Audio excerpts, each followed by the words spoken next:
Ladies and gentlemen, boys and girls, the Magic Kingdom proudly presents our spectacular festival pageant of nighttime magic and imagination.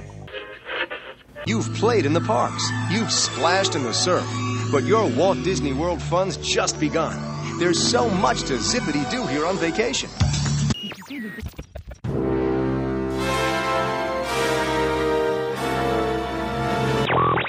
This is your Walt Disney World picture phone operator. How may I be of assistance? What are you hanging around for? Let's go have some fun! WDW Radio, your information station. Hello, my friend, and welcome to the WDW Radio Show, your Walt Disney World information station. I am your host, Lou Mangello, and this is show number 676, and together we're going to celebrate the magic of the Disney parks, movies, and more here on the podcast, my weekly live video on Facebook every Wednesday night, community, audio tours, blog, and more. Please be sure to subscribe to the podcast and find everything else at WDWRadio.com. So this week, we're going to look at 10 reasons to stay, play, dine, and visit Disney's Wilderness Lodge, including some secret and special places and experiences you won't want to miss.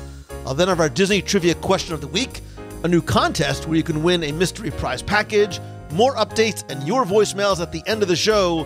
So sit back, relax, and enjoy this week's episode of the WDW Radio Show.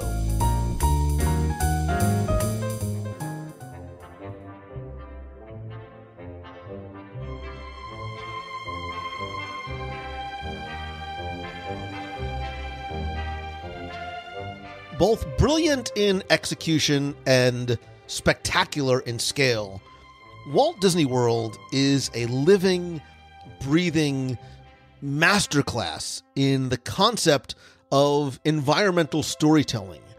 It illustrates and epitomizes the remarkable ability to suspend our disbelief and transform our perception of both time and place, not just in the parks, but in the resorts as well. And I feel like I'm in ... is that common sort of paraphrase of the excited, emotional response that Disney elicits from not just first-time visitors, but decades-long annual pass holders. I'm raising my hand.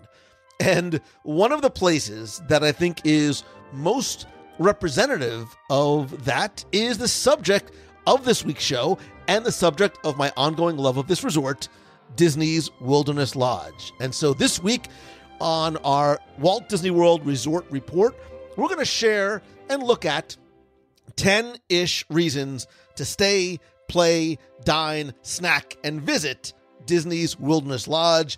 And joining me once again is someone who freely admits that the fastest way to her heart is through a Walt Disney World lounge. She is, of course, Becky Mankin from Mouse Fan Travel.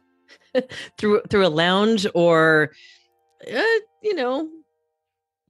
resort. Who are we kidding? It's a lounge. I will say, when we actually started talking about doing this specific resort report, one of my very favorite lounges came to mind immediately. So you're not wrong. I'll give you that today, this time only. Usually when I say to Becky, let's do a resort report, she goes, "Ooh, this place has a really nice lounge. That's fine. I can do it and just fake the rest." But you may remember Becky from such resort reports as 634, Disney's Beach Club, show 628, Disney's Vero Beach. Gosh, it was so much fun. Show 620, Art of Animation, and show 611, Disney's Riviera Resort, plus countless upon countless email shows. And, Becky, as I was thinking about this one specifically, and I know you're like, oh, we could do this one, or we could do this one. I sort of went to bat hard for Wilderness Lodge because I think for so many of us, our ongoing love and fascination with Walt Disney World is due in part to what I like to consider like the wow factor.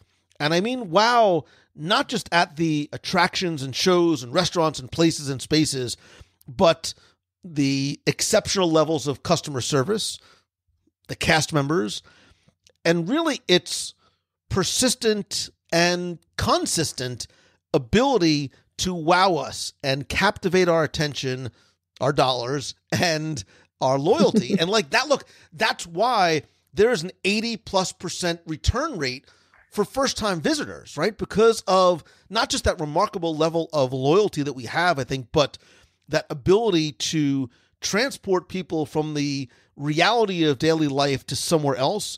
And I think nowhere else might that be as evident than at Wilderness Lodge. Wilderness Lodge really holds a lot of character and charm.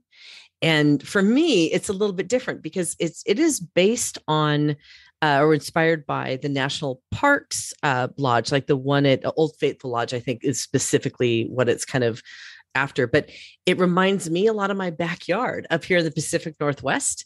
There are a lot of lodges that have that same character and charm, and the celebration of the Native American heritage and all of those pieces pulled together. So a lot of people would ask me, so how come you don't stay there very often? For me, it's like going to my backyard. When I walk in and I'm in that surrounding, it feels like I'm home. So why would I go 2,500 miles away to vacation in my backyard? So I haven't spent a lot of time there from staying there. However, it's one of my very favorite places to walk in and to just soak up the atmosphere because it is so grand. It's grand and it's beautiful and it's nature. And it's wonderful to have that experience right outside of a theme park. And I think for me, because there is so much in and to this resort, the real and imagined history, the details, the stories, the educational opportunities. We'll get to the dining, I promise. And actually, if we go back to show 31, double digits. What? It was one of my earliest DSI, Disney Scene Investigations of Wilderness Lodge. And then back on show 208, we really went into a lot of specificity and depth on the stories and the histories and the details and just how literally, and we'll talk, I'm sure, about this, how everything speaks, right? And the meaning and the stories behind the creations of the storytelling that takes place inside and outside of Wilderness Lodge, both the real story and the imagined story as well. So I want to get into our list of 10-ish reasons. And as always, Becky, you are my guest and ladies first. And I'm very curious to hear what was the first thing that came to mind and the first thing on your list. The very first thing that came to mind was the lobby. The lobby itself. When you first walk into Wilderness Lodge, you're greeted with this, I think it's like 7 stories tall or something of that nature. 8, is it 8 stories? You walk in there and it's all that beautiful log cabin look and feel to it. And you immediately, it evokes that feeling of being in a mountain lodge right away with the hustle and bustle is going on, but there's places that you can just sit in a rocking chair and relax. And one of the things that I'm always drawn to, besides that huge fireplace, which is 80 some odd feet tall, is the stream that is inside of the lobby, and the water, the sound of the water, it always draws me. So you're drawn through that beautiful cavern of a lobby to this babbling brook that you see that is working its way outside, and all of the different details in the lobby that again nod to that Native American heritage with the artifacts and little things that you'll find around the lobby. And I can't forget, obviously, that one of my very favorite things about the lobby is at Christmas when you walk in, and one of my very favorite Christmas trees around the resorts is in the Wilderness Lodge, and it's a 40-foot tall tree, I believe, but it's almost dwarfed in a way when it's in that lobby. It's like it's a perfect fit. And I've never really been successful at getting the entire Christmas tree in one picture because it is just so huge. So I think that it really the lobby does a great job of starting the storytelling of the atmosphere that you're in. And it was the very first thing that came to mind. Well, and it's interesting because the lobby is on my list as part of one of the first two things on my overall list, which is the atmosphere. And I'll sort of let that sort of seamlessly segue into that because, and I agree with you. And the lobby here is very much evocative of Animal Kingdom Lodge or the Grand Californian, where it is this stop you in your tracks, awe-inspiring, jaw-dropping moment as your eyes sort of continue to sort of find their way up past the exposed beams and the totems, and you realize this 8-story like lobby sort of dwarfs you in its magnificence, and the totem poles and the artwork and the Native American history. And for me, like the one I had sort of put this under the overarching entry of just atmosphere and the rustic yet elegant feel that Wilderness Lodge has to it, and the ability to bring the great outdoors inside. I think that there is arguably no other resort in Walt Disney World that instantly makes you forget you're not in Walt Disney World when you walk in the door.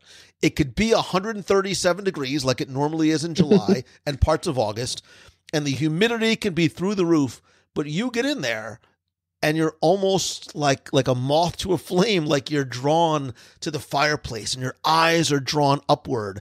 And you mentioned the springs and Fire Rock Geyser, and we'll talk about the inside and outside parts of the geyser. And there is this incredible, and I don't mean like oppressive heat, but there's a warmth to Wilderness Lodge that I almost don't find and feel the same way elsewhere. I think Animal Kingdom Lodge has its own sort of version and variation of that, but the overall atmosphere with the exposed wood, the Native American artwork, the history, the springs, the fire, the views, the privacy. One of the things I love about this resort in terms from an atmospheric perspective is the feel of the privacy. And we'll talk even sort of in more specifics about where I think it is at its peak. And the stories are woven not just in real world Pacific Northwest Americana, but the imagined stories. We talked about that again on those other shows. And I will use this as a place to sort of plant my flag and say, and we can maybe discuss this now or later, or is this the most relaxing resort in all of Walt Disney World? Because I'm not so sure that there are other hotels that give you this level and depth of absolute relaxation. Top 10 places to relax in Wilderness Lodge. I can bang it out, no sweat. Yeah, I think you've got something there. It has an interesting, again, charm to it, that it's almost like a modern luxury meets this rustic cabin feel, that it has a casual elegance to the whole thing where, yeah, if you're going to go camping, you're going to relax. If you're going to, you don't have that feeling that you have to necessarily be on the go all the time there. And I think that you kind of hit a nail with that relaxation piece. And as you said it, it made me wonder, I think you're right. I can't think of another one that really evokes that same feeling of just walking in and breathing. Because you're secluded and it's cozy, and the warm, big tufted leather chairs and those little nooks and crannies throughout, and just being from a 30,000 foot perspective, being sort of cuddled by those pine trees that surround the resort gives you such, again, that type of relaxing, wonderfully isolated feeling. Yeah, I totally agree. And you can sit there. That's one of those lobbies you can walk in, sit down, sit by the fireplace, and you can be there for hours if you wanted to, just people watching and enjoying the atmosphere that you're speaking of, and the sights and the sounds, and just that sound of water. Again, I'm going to go back to that over and over again, because that evokes that relaxation in me, as well as I think others have that same feeling. Until you start, hearing the yelling going on from Whispering Cat, which we'll talk about that in a minute. But yeah. And now I want to go there right now. I'll punctuate it by also saying that it's not sort of continue to use sort of hyperbole. It may be the most, and this is going back to environment, it may be the most walkable of any of the resorts, not just on an inside way, but outside, just sort of wandering. It's a very easy property to wander, and we'll talk about some of the locations as we talk about transportation, but when you walk down that dock, past Fire Rock Geyser, towards the marina dock, like, it is one of the most beautiful, serene places from an atmospheric perspective in all of Walt Disney World. Yeah, when you're talking about sheer beauty, the two that always come to mind for me are Wilderness Lodge and Animal Kingdom Lodge, just from a nature perspective. And from Wilderness Lodge, you're right. I think that does make you feel like you want to go for a walk in the woods. And it's right there. And it's a big hug. It's a big warm hug. Seriously, I'm just thinking about walking through those paths, and those trees are all around you, and it's so private and secluded, and it doesn't feel like it's been mowed down and open and spacious. It is very spacious, but you are walking through a forest, and not something you think of when you think about Florida. And it feels like that property, not even from a Disney story, it feels like it's been there forever. Right? It doesn't feel like it was something built, in the 90s. It feels like it's something that's been there much, much longer. So, all right, I think my piggyback of atmosphere counts as my entry. So what's next on your list? Oh, wow. Well, let's go to one of the easy ones. One of the big standouts of why you would choose it would be its location. In general, I love that it is so close to Magic Kingdom. Granted, it doesn't have a monorail stop because monorail doesn't go there, but that's okay, because I think that would have ruined the atmosphere. You do have a very easy boat ride that takes you over to Magic Kingdom. So it has that closeness to the Magic Kingdom that you can easily get there via the boat. And it also has the transportation of the buses and so forth. But the location is so tucked away over in the corner that, for me, you really forget that you are in Florida. You really forget that you are near a theme park if you allow yourself just to kind of melt into the atmosphere of where it is. So I think location is one of the best reasons. And if you're looking for a deluxe resort type of accommodation, but you're not looking at the highest cost, Wilderness Lodge is one of the lowest in terms of cost when it comes to deluxe resort choices. So I think that's a win. You need to stop talking, because you just took about 6 entries on my list. All right, so I agree. Location I had as number 3. I think location is that important. And I mean location not just in terms of where it's situated and this feeling, like we said, of not being in Florida, but it ties into, and I had this actually as a separate entry, but I think it ties in very cleanly, the boat ride, right? The boat to the Magic Kingdom, to me, is an attractive aspect. And by Magic Kingdom, I mean you can also take a boat to the campgrounds, to the Contemporary. That 10-minute boat ride, which is often not very crowded, it is very leisurely. Like, if you take it in the morning or at that golden hour at night, is so wonderful and beautiful. It is, for me, an attraction in and of itself. So location and boat ride were sort of on my list separately, but there is clearly connective tissue between the two of them. And since you already took it, I also had price. I had price on the list because it's a deluxe resort that is very close to the Magic Kingdom with this level of privacy that I almost think would garner a higher price, right? Because you're not amidst the hustle and bustle. And I'm sure we'll talk about the different types of rooms, but when you said monorail, I was like, I'm internally screaming, thank God. Like, thank God there is no monorail. But if you're looking for deluxe accommodations on a little bit of a budget, Wilderness Lodge, like I said, is the perfect choice. Yeah. And when you were talking about the proximity to Magic Kingdom as well, I forget how close it is until you and I were there not too long ago. And the fireworks kind of reminded me. And just stealing everything on my list.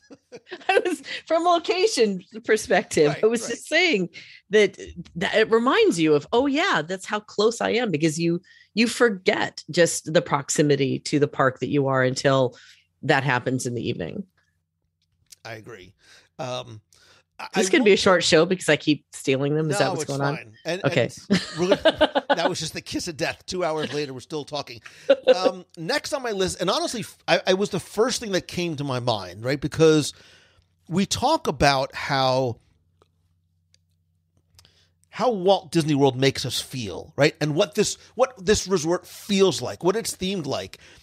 And I started thinking about not only what does it feel like, but where does it feel like? And going back to my love of not just the serenity and the theming, but that feel of the resort that I think literally, unlike anywhere else, it starts before you step foot onto the property proper. Like, as you're starting to go down that winding pathway to the guard gate, you're already starting to see the timber signs and the bear crossing, and all of a sudden, like, you are immersed in this feel, and it's a very striking resort. And I love the fact that it's inspired by real national park hotels. Mm-hmm. Again, I won't go too deep into this because we did talk about it on some of the earlier shows, but when Disney hired Peter Dominick, who was a famous architect, to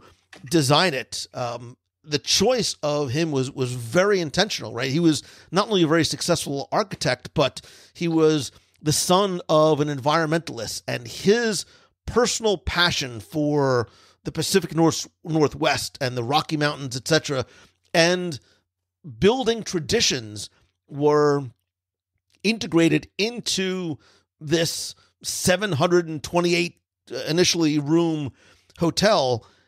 He was sort of able to bring in traditional log cabin construction techniques and was inspired by, the director of the National Park Service. And so he wanted to really build something that was instantly reminiscent and recognizable of national park lodges from like the early part of the 20th century, which were built sort of very purpose-built and sort of this overarching theme. And if you look at places like Old Faithful Inn in Yellowstone and the Yosemite Hotel in Yosemite National Park, Lake McDonald Lodge in Glacier National Park, the Many Glacier Hotel also in Glacier National Park, Jasper Park Lodge in Canada, the Bright Angel Lodge in Grand Canyon National Park, El Tovar Hotel also. If you look at pictures of these and see, and many of them are incredibly striking. I've never, Becky, we need to do a national park inspired lodge tour, but you really can get, you can look at them and see almost section by section. I can sense where the inspiration came from, and that was integrated into Wilderness Lodge. And I love that sense of, as Disney does everywhere, authenticity in the storytelling. Yeah, the whole national park inspiration, like you said, you just Google some of those locations, and it looks like you're looking at Wilderness Lodge, which both internal and on the interior and the exterior. And it's so amazing to know that heritage and that history for how those were built and why they were built, and to know that the architect and the designer took such care in bringing that history forward to that location. The first things you were like naming those off, I looked at one of them, and I've seen the Old Faithful Inn, which always reminded me of that lodge. But all of a sudden, looking at some of the others, going, we need to go there. we totally need to get on a trip and hit these national parks, because man, what a wonderful trip that would be. Like if you look at Jasper Park Lodge and look at the lobby interior, you know instantaneously that those teepee style massive light fixtures that hang from that 8-story atrium are directly inspired by Jasper Park Lodge, and they're made from real rawhide, and they're painted by hand with Native American important and meaningful symbology across that heavy metal framework. It's gorgeous. It's gorgeous. And it's why, to your point, you can and should spend time in the lobby looking around at all of the details and the real history that is just prevalent and sort of oozing from every corner of it. That's just, as I'm looking at it going, now I want to go to Wilderness Lodge so bad right now. I want to stay there again and just be surrounded by all of that nature. That looks amazing. All right. So what is next then on your list? I'm going to go with variety of accommodations. Oh my God. It's like you're literally reading my list. I'm not sure if I should be happy or frightened that we're thinking so far much.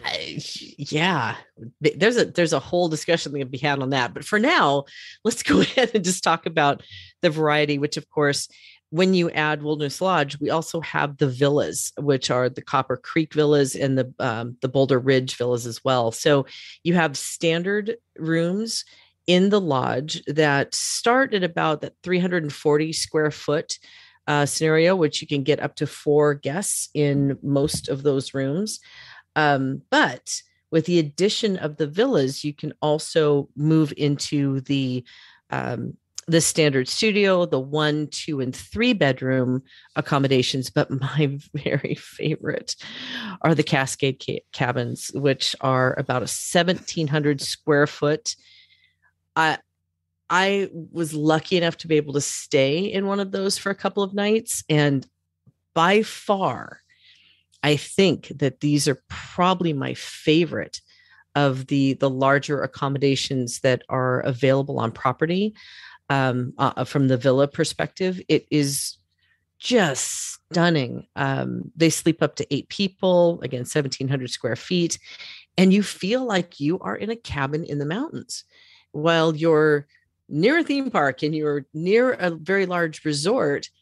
You feel like you are separated in your own mountain cabin in the middle of nowhere. And it's such a wonderful experience to have, surrounded by, all the theme park crazy. So I had my entry on my list was basically, I think Disney's Wilderness Lodge is multiple resorts in one. Right. Mm-hmm. We talked about it being a deluxe resort, a Disney Vacation Club property, and the villas and the cabins. And there's a different, the Copper Creek villas are, I think you think about these villas, you start thinking about the Polynesian bungalows. If I had a choice, if only with this travel agent who could give me, oh my gosh, if I had a choice, I think that I would choose these. And there's no bad choice here. Right. But right. There's 26 as opposed to, I think there's a lot fewer of the Polynesian bungalows, but there was something about these lush natural surroundings and these panoramic views of Bay Lake in front of you that give you not just a sense of privacy, but solitude. There's this wonderful, quiet serenity, especially if you get some of the ones that are a little bit farther down the path, a little bit farther away from, the pools and some of the other areas. It's not only beautiful on the outside, but on the inside, and that screened in porch and the hot tub and that double. I've never stayed there. I'm giving Becky puppy dog eyes. I've never stayed there, but maybe Becky, when you come down, we should stay there and do a live show from there to really show people exactly what it looks and feels like. I think that's a fantastic idea.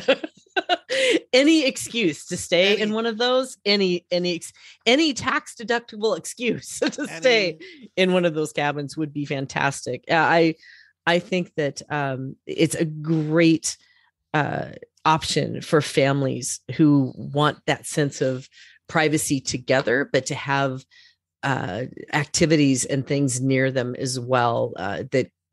So you have that camping cabin feeling, but you still are able to get out. And again, I'm going to go back to what I said before about the lodge itself. The cabins especially feel that modern luxury that meets the rustic charm of a cabin.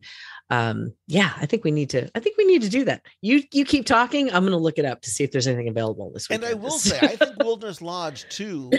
Look, when you come to Walt Disney World, there's this very interesting dynamic, almost internal conundrum sometimes that you're faced, which is we're here, we're on vacation, we want to relax, but there's 4 theme parks right outside the door. There's Disney Springs, there's all these things to do, and you almost have to decide, where do you want to sort of allocate your resources sometime? Do I want to spend more days in the parks and going and experiential type of things, or do I want to put that towards a resort? And I think sometimes if you're going to be spending, rope drop to last one out, well, maybe, it doesn't necessarily matter where you stay. You just need a bed and a shower. But I think Wilderness Lodge specifically is one of those places. And I've done this. I'll put my money where my mouth is.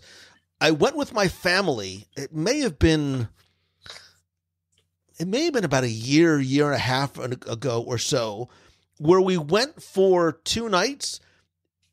And mind you, Wilderness Lodge is 10 minutes from my house. We went for 2 nights. We didn't go to the parks. We did not leave property at all.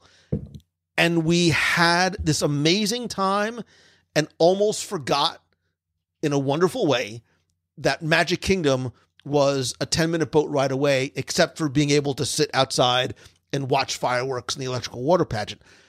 And I say that to mean, if you're almost looking for a destination vacation and want to sort of spend a little bit more in terms of financial resources and in terms of your time, it's one of the reasons why I love Wilderness Lodge and petition for it so much, in terms of it possibly being the overall best resort on property.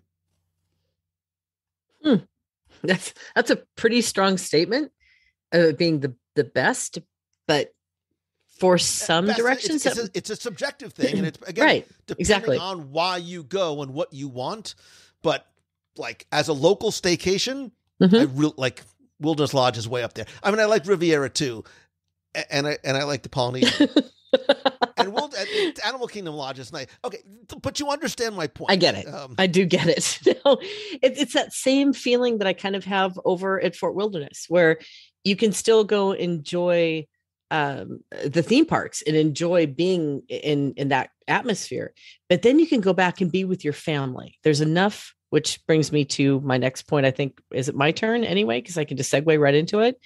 There's a ton of recreation that's available there at the Wilderness Lodge that would be great for families, and you wouldn't even need to go to the theme park to enjoy yourself. So kind of pointing on to what you just said, between the pools and the campfires, and which I love that thought of just taking your family down to a campfire, buying the marshmallows and the sticks to roast marshmallows, to sit outside and watch a movie because they have the movie underneath the stars. You don't have to have that theme park experience to really enjoy this resort, because there's so much other things to do. So recreation, amenities, activities was a very high entry on my list. Again, going back to when my family and I stayed there, and Wilderness Lodge was our theme park, right? It is where we spent all of our time. We actually sort of made camp not at the main pool, the Copper Creek Springs pool, which, by the way, has a 67-foot water slide built into the rock formations, which is amazing. Did you try it? I got to say that. Did you try it? No, because we went over to the Boulder Ridge Cove pool, which was quiet, and it was sort of nestled into the villas area, and they have a whirlpool and these sort of shaded seating areas, almost like little mini cabanas. And it was like we had such a nice time sitting there, and we would go over and got some food and brought it back to the table. And yes, I actually relaxed for a few minutes, which, if you know me, it's a big deal. So there's the relaxing aspect, but there's also a ton of activities, right? You talked about movies under the stars. It doesn't matter what's playing, right? It's about sitting out on that lawn, literally under the stars with a snack, just like watching your favorite Disney classic. There's pool parties. You mentioned the campfire. There's arts and craft. There's something called fitness. I don't know what that is, but there's boat rentals, fishing excursions, bike rentals, jogging trails. It's starting to sound exhausting, so I'm going to go back to things like stuff you could do on the water. And if you didn't know, there's also there's some secret stuff that you might not necessarily find. So, for example, like what? There's actually a free hidden Mickey hunt that you can get if you go up to the front desk and ask for one. I want to say that there's some sort of secret code word, but there's not. Just ask for the hidden Mickey hunt. And I believe it's back or coming back. There's also a free, yes, I said free and Disney in the same sentence. There's a free guided tour that you can take with one of the Wilderness Lodge Rangers. You don't even need to be staying there. That's amazing. And one of these days when it comes back, I will go back and document it or broadcast it live.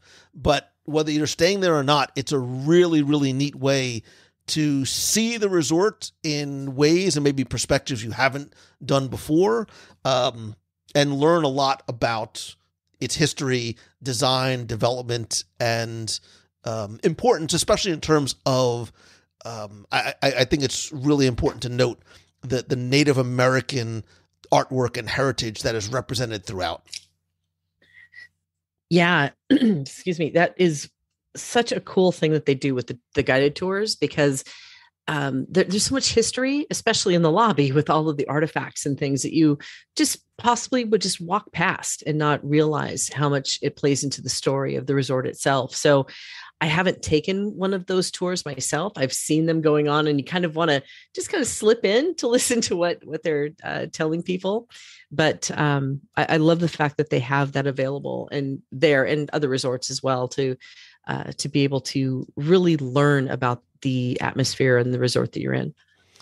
Becky, my name is Lou Mangello, and for those of you listening, I know you're probably going, how has he not mentioned, not even once, the mention of dining?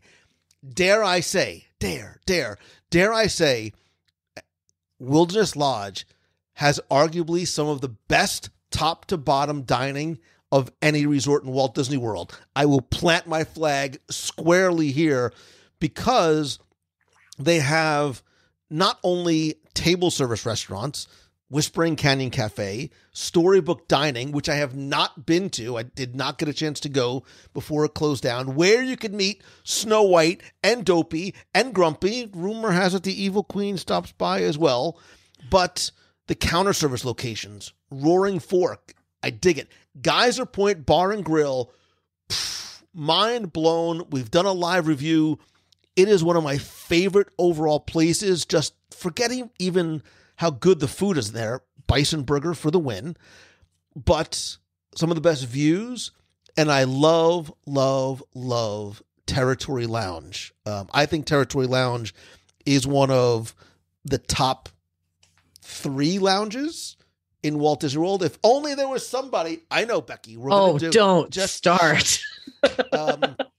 And I'm not sure if it's called this anymore, but even like Miss Jenny's in-room dining, again, Miss Jenny, there's a whole backstory. Go back and listen to the DSI and the other show that we did on it. But the food at Wilderness Lodge, in terms of types of food that are available, types of restaurants that are available, is really some of the best you'll find on property. you know, when you mentioned Territory Lounge, they have a great sangria. But have you tried? I have a great pretzel and dip, and that's what I was going to ask you. It's the Oregon Chardonnay fondue. Yeah, that's it. Which is so good. And yes, I might have had that every single time I sit there because it is so good. But every single location, I haven't been like you. I haven't been to Artist Point since they have done the storybook dining with Snow White at dinner. But that was one of my very favorite places to go for dinner. So that might be something we need to do on our list because I haven't seen the character dining there. Wait a minute. I'm going to get Becky. What? You're telling me that I'm going to get Becky to a character meal? This might have to be a live broadcast. Why not? Broadcast our meal. I haven't been there. It'd be great to see it. I remember last time I was there at the lounge, you looked up and you could see all of the lighting and it looked really cool from the outside. So yeah, we might have to do that. But Geyser Point. All right. I will go on record. I still haven't tried a bison burger. Because bison are so fluffy. I don't know if I want to eat. Fluffy and delicious. Oh my God. I don't know if I can eat. I don't want to eat anything that I've met, and I've met a bison. So it's never mind. I don't want to. I literally don't even want to hear that story. But they have a lot of great choices and a lot of great options. And one thing that I really love about Geyser Point, especially at night, if you're sitting out there, there's got a lot of different seating areas that you can just kind of plant yourself in. And then you hear that wonderful tone of the electrical water pageant out there. And all of a sudden everybody stops eating and doing what they're doing. And you pay attention to what's going on with the electrical parade. It's a great location. And I love the fact they have so many options between the counter service at the Roaring Fork. And of course, we cannot go without mentioning the Whispering Canyon Cafe, which is a tradition for so many families. And one of the things you have to repeat, no matter if you're staying there or not, because it is so fun. It is a dinner and a meal and a show starring you and the servers that are helping you out and sometimes not helping you out. And it is such a great place for family dining or a group of friends because you're going to have a great meal. Their skillets are to die for, and you're going to laugh, and you're going to laugh a lot. I'm thinking skillets and the cornbread Ivey. It's so good. All right. Two quick things to sort of add on. One, I have 3 words for you. Mm-hmm. Do you know about the magic cookie hour? No. Tell me about the magic cookie hour. You know what? Go to Roaring Fork and find out for yourself about what the magic cookie hours is. Is it oatmeal and raisin? No.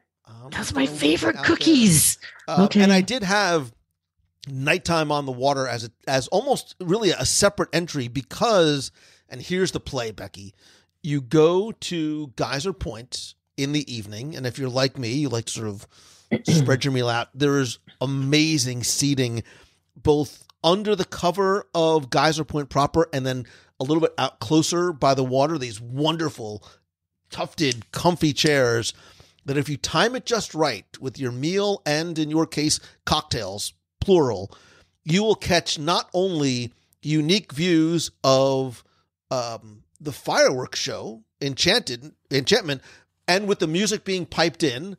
And if you happen to tune into my live broadcast that I did maybe 6-9 months ago, it's not only a great view, but that little girl who was singing along and made everybody around cry was amazing. But then wait a little while and you get the electrical water pageant. And this front row unobstructed view, like ground level of the water pageant, which I think the views there literally are second to none. And again, if you check with your My Disney Experience app in the front desk, you can find out exactly what time not only the fireworks are, but when the water pageant will be coming by as well. I want to go there so bad right now. That was such I'm not saying you could also watch it from your cabin. And by cabin, I also mean out on the porch or in the hot tub or whatever, but you can do that too. I'm all for it. And speaking of the grounds, because we actually haven't really talked too much about the geyser itself, which is such a great attraction. And it, much like the Yellowstone geysers that you see when you're at Yellowstone Park, they erupt every once in a while. I think it's every hour from 7 a.m. to 10 p.m., something like that. It goes up 120 feet. So you can't miss it once it starts up. And it's one of those neat things just to enjoy when you're on the grounds of the resort.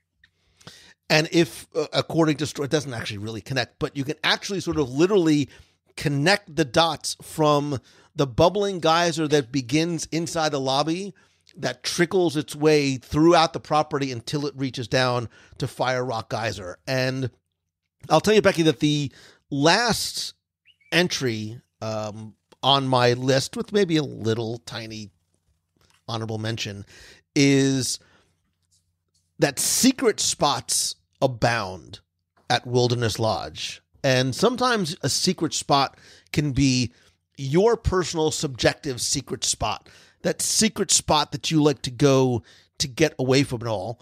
But there are some semi-secret or less well-known spots throughout that resort, which for me as a local sometimes is, at least theoretically, like I keep saying, I'm going to go to this spot and go work for a little while.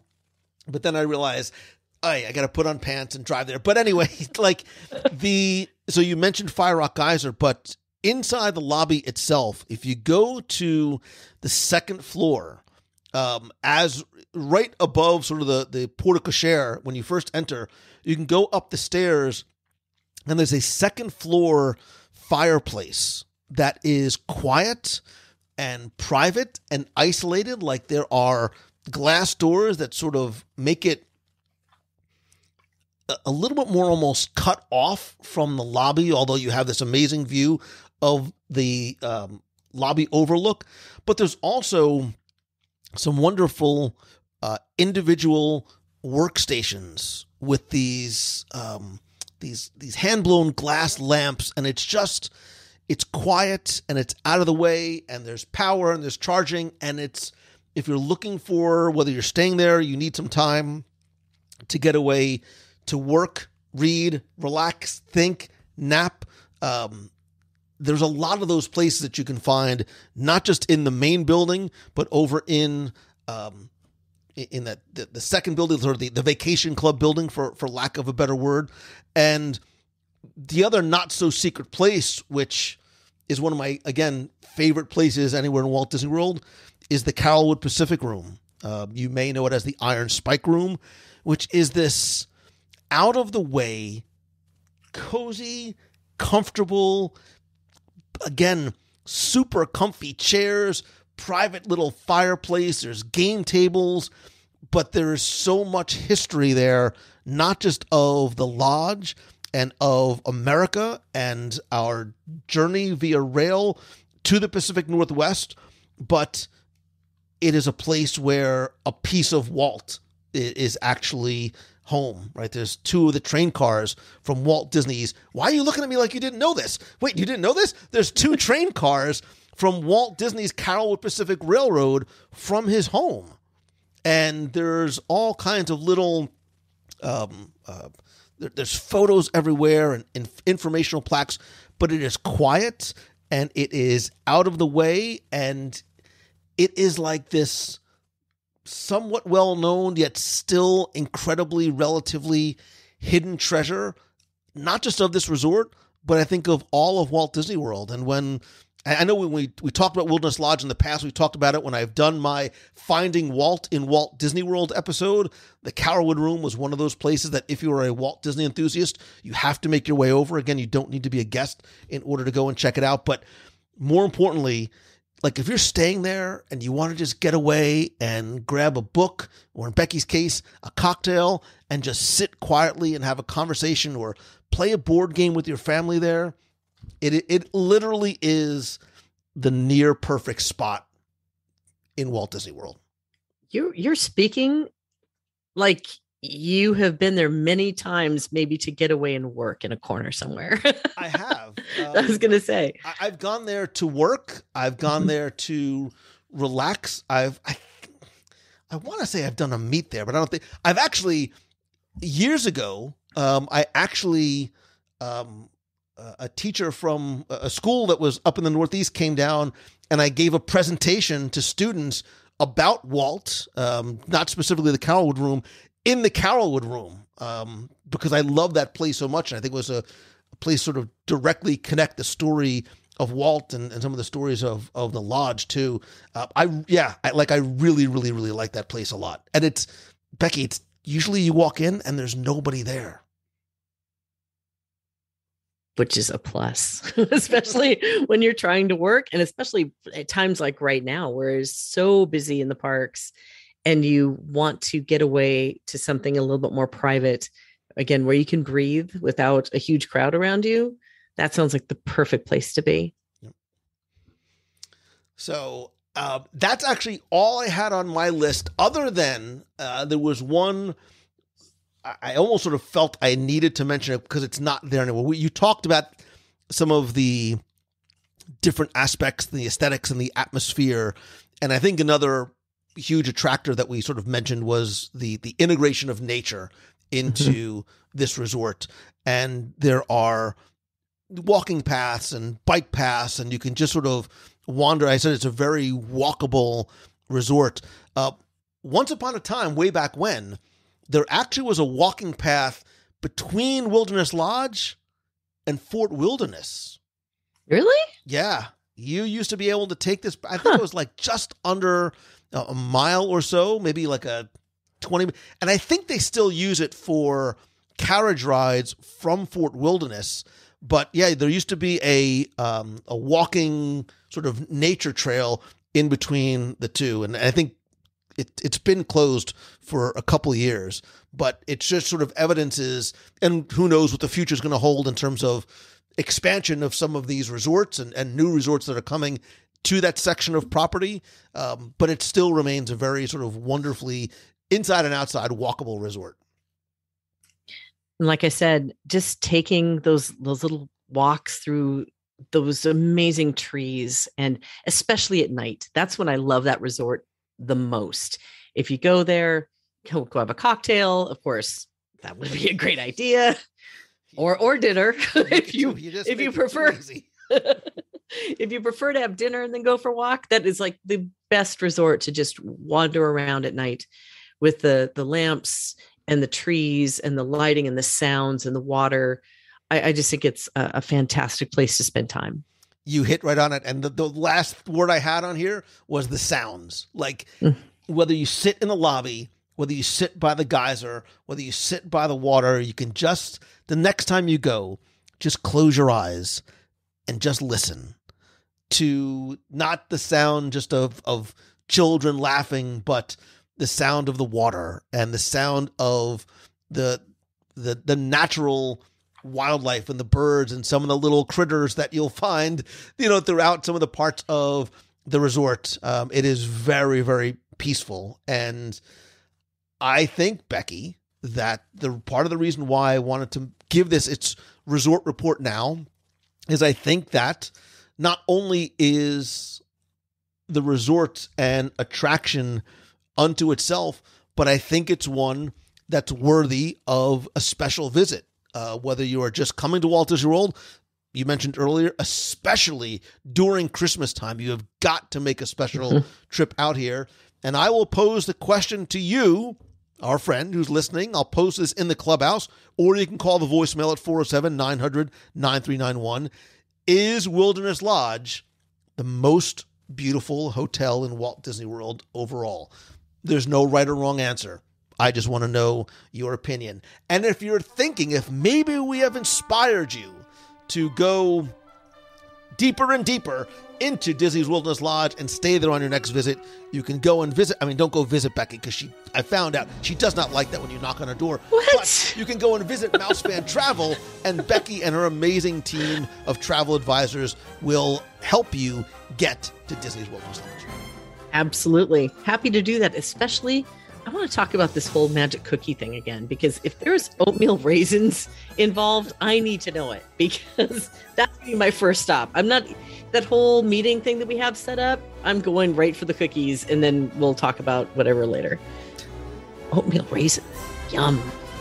Like hot and gooey oatmeal raisin cookies. Now, why do you got to weird it out? Now, we had such a nice day, and now I'm a little creeped out. Okay, I'll turn it back to the sangria and the Chardonnay fondue. Kids, just so you know, there's movies under the stars and Marshmallows. and Becky's babysitting service. Wow, marshmallows. We can like sit out there. And we can have a business meeting and get those marshmallows. I'm sure we'll get a lot of fun.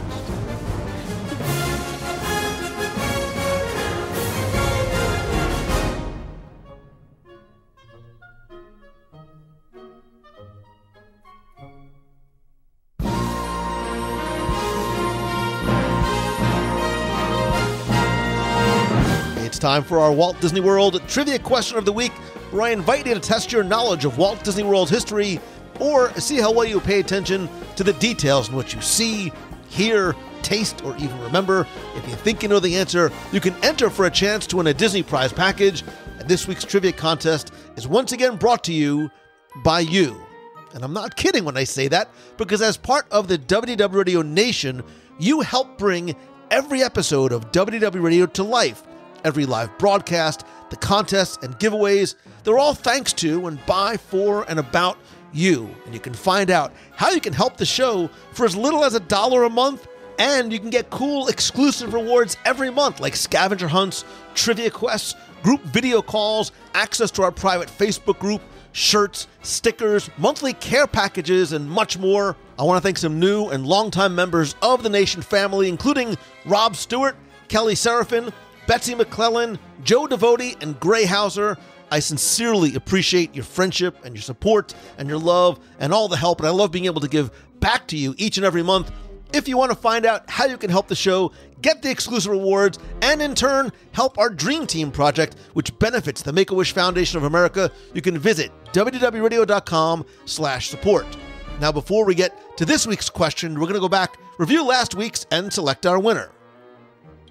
So the merchandise store near Jim Henson's Muppet Vision 3D, the Stage 1 company store, features a checkout counter that's themed to resemble the hotel registration desk from what major motion picture? Thanks to the hundreds of you who answered, got this one correct, and know and hopefully love 1984's The Muppets Take Manhattan. And if you look carefully, you can see that the interior of the store features props and set pieces, including a recreation of the Happiness Hotel and the aforementioned reception desk, the Electric Mayhem, lockers, and a lot more fun little props and nods. Anyway, I took all the correct entries, randomly selected one, and last week you were playing for a WDW Radio pin, keychain, and bonus mystery prize, and last week's winner, randomly selected, is April Leland. So April, congratulations. I will get your prize package out to you right away. If you played last week and didn't win, that's okay, because here's your next chance to enter in this week's Walt Disney World Trivia Challenge. So this week's question is actually a two-parter, because you have to tell me what is or was the Neverland Club, and where can or could you find it in Walt Disney World? You have until Sunday, April 24th at 11:59 p.m. Eastern to go to WDWRadio.com, click on this week's podcast, use the online form there. Again, you're going to play for the pin, the keychain, and bonus mystery prize. So good luck and have fun.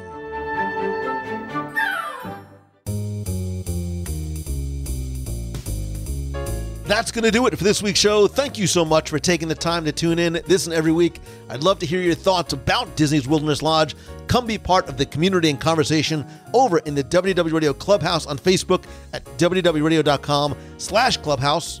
Or you can leave a voicemail, which I'll play in the air by calling 407-900-9391. That's 407-900-WDW1. If you have a question you'd like me to answer on an upcoming show, you can email me, lou@wdwradio.com, and connect with me on social. I'm at Lou Mongello on Instagram, Twitter, Facebook, and LinkedIn. Also, be sure to like the WDW Radio page and turn on notifications at facebook.com/WDW Radio. Please join me this and every week, Wednesday, 7:30 p.m. Eastern for WDW Radio Live. This week, I'll be live from a special event in Disney Springs. Next week, who knows, I might be live from the parks or again from the home studio. Had a great time last week doing some live Walt Disney World trivia. Join us next time to play and answer questions real time right on Facebook. See how you fare against other players and get your name on top of the leaderboard. Last week, I actually gave a prize away to the trivia contest winner. We also discussed the podcast topic, what's new and news in Walt Disney World, our Disney Plus pick of the week, and lots more. Again, every Wednesday, 7:30 p.m. Eastern at WDWRadioLive.com. Please be sure to join our spoiler support group at WDWRadio.com/spoilers, where we talk all things Marvel's Moon Knight. And if you're part of the WDW Radio Nation, each week we've been doing our live Moon Knight watch parties and chat, having a really good time doing that and then talking about it again in the spoiler support group afterward. And of course, as much as I love connecting and talking with you online, nothing beats a handshake and a hug. And our next meet of the month in Walt Disney World is going to be this Sunday, April 24th, at Everglazed in Disney Springs. We'll be there starting at 11 a.m. for about an hour or so in the outdoor seating area. Come alone, bring the family, and come hungry, because the donuts and the funky chicken and the cold brew coffee, it's delicious. It's a great time, and I'd love to invite and welcome and meet you there. To learn more on RSVP, visit www.radio.com/events. There you can also find out about our upcoming group cruises, including our August 1st inaugural cruise on the Disney Wish, our December 5th Very Merry Time cruise on the Disney Wish, and our April 15th, 2023 Disney Fantasy 8-night overnight in Bermuda and Bahamas. And of course, you can join the fun, join the group, and get a free no obligation quote by going to www.radio.com/cruise. And as always, my friend, and you are my friend, whether we have met yet or not, all I ask, and all that I really have ever asked since show number 1, is that if you like the show,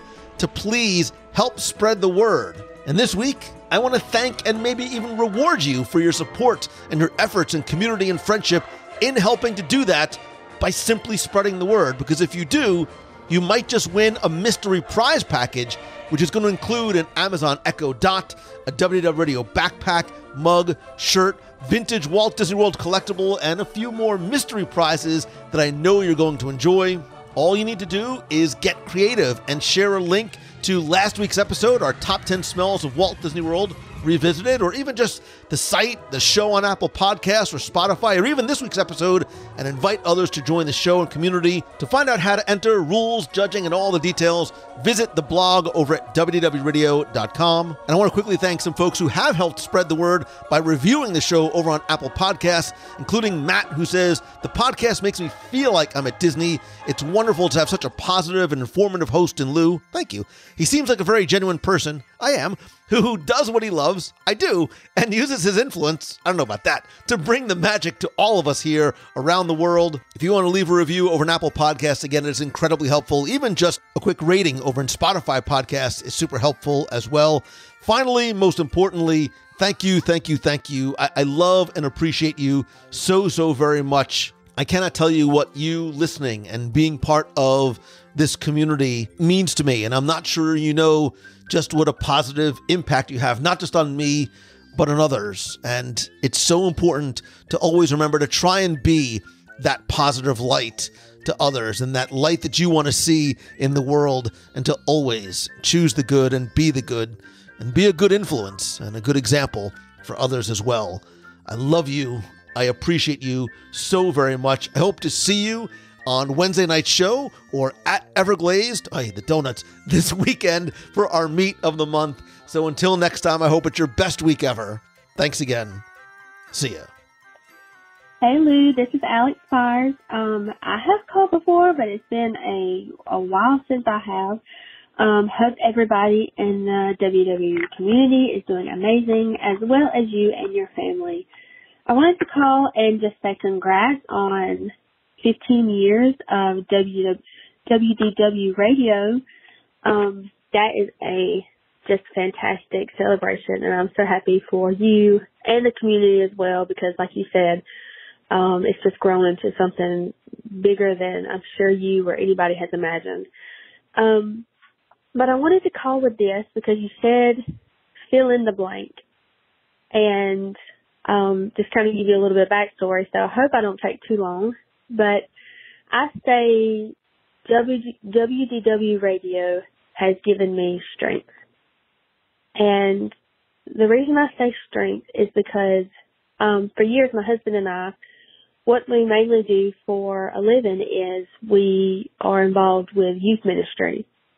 And if anybody is listening that is involved in ministry, it is definitely not an easy task.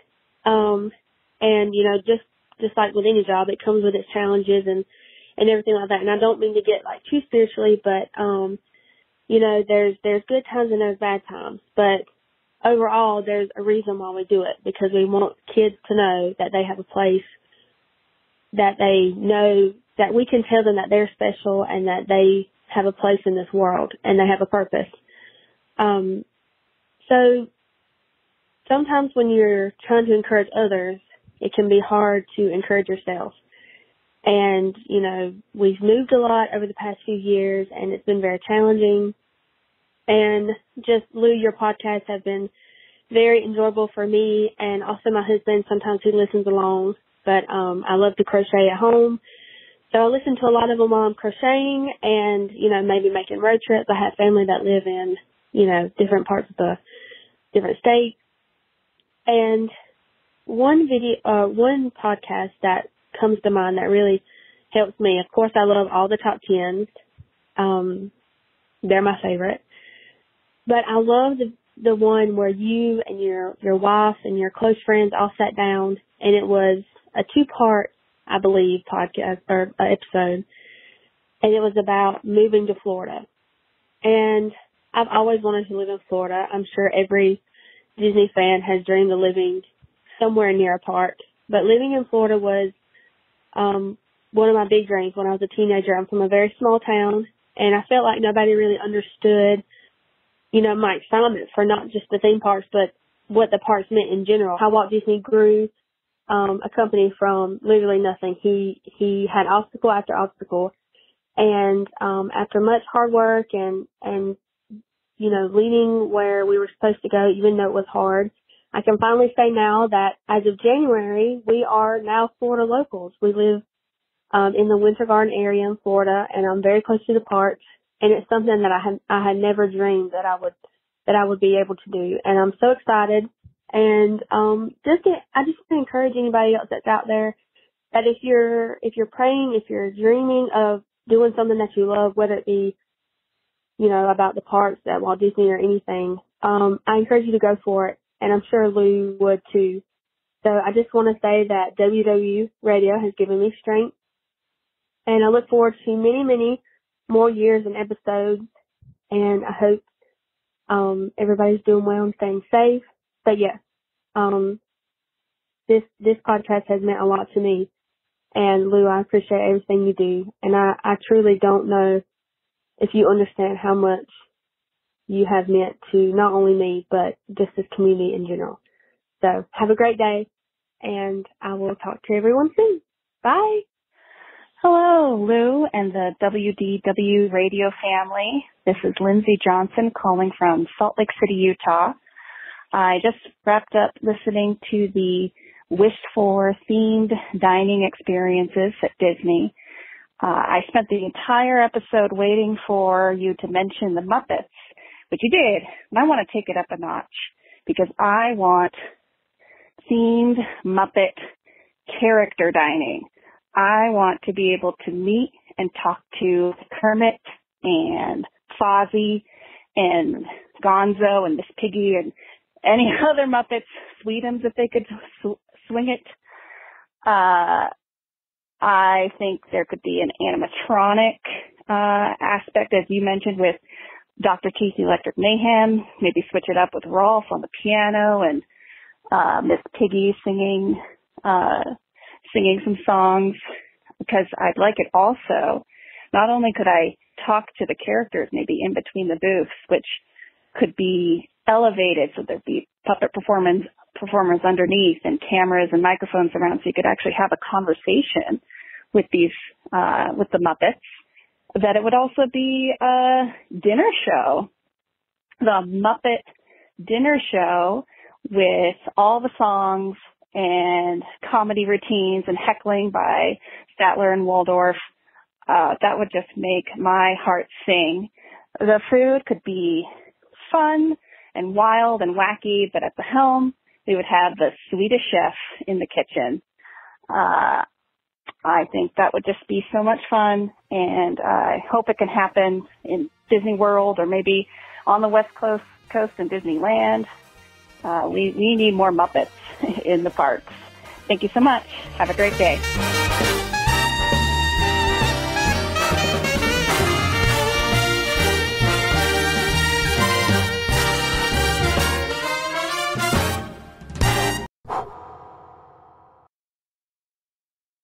Well, folks, this concludes our show. So thanks for bearing with us to the bare end, and barrel around to see us again.